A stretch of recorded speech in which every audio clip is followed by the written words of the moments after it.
Assalamualaikum kepada penonton-penonton YouTube. Okey, bersama Arok. Okey, hari ni Arok nak bagi satu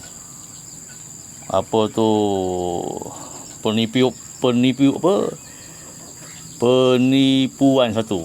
Okey. Company gas ni, syarikat gas ni dia mencuri gas kita ni. Ditambahkan besi flat di sini, okey. Kalau sekarang ni gas berapa setong? Satu tong berapa? Kita boleh minta kurang kot. Sebab kenapa pula ada besi di sini? Kenapa ada besi di sini, kan? Ni besi ni. Besi ni, ini dia nak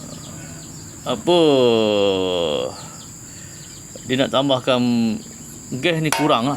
Gas ni kurang disebabkan besi ni jadi berat lah. Okey. Ini satu Malaysia kena tipu ni.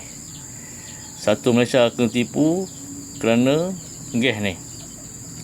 Gas ni tak penuh mana pun, tapi disebabkan ada besi ni. Besi ni gas jadi berat. Ditambah sini. Kenapa pula ditambah sini? Yang lain tak ada. Yang lain okey je. Okey, yang lain okey tak ada kan. Tapi di sini di sini ada besi tu. Kenapa ni?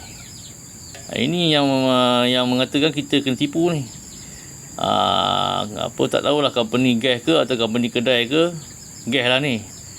Dia nak timbang berat gas ni, ngam-ngam dia tipu kita punya gas ni. Ini tak boleh ni. Ini kena boleh buat report polis ni. Ini kena buat report ni. Ada kecurian ni. Ini tak jujur sebagai peniaga gas ni, tak jujur ni. Ini kena buat report polis ni macam ni. Naya macam ni kan. Satu Malaysia kena tipu ni. Satu Malaysia ni kena tipu ni. Bukan saya je ni kan. Satu Malaysia kena tipu.